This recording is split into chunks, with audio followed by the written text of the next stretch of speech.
not be activating the agent release today. We will be activating the supervisory today because there's something that I want to show you on the system. This is something new I recently added.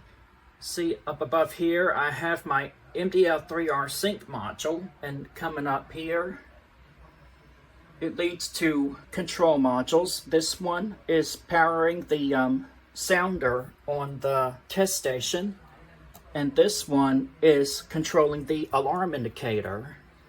Now, this one is set to non-silenceable, so when the system is silenced, the alarm LED on the test switch will remain lit. And this is a new feature that I have just added.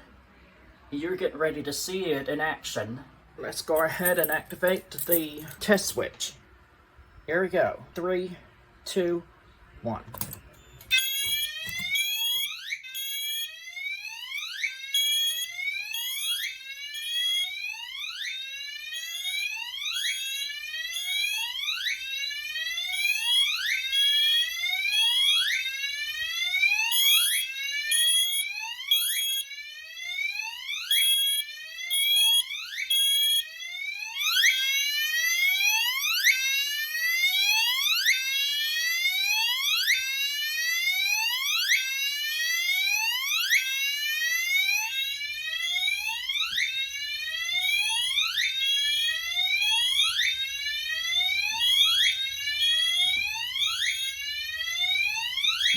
Now all that's done, we're just going to hit system reset.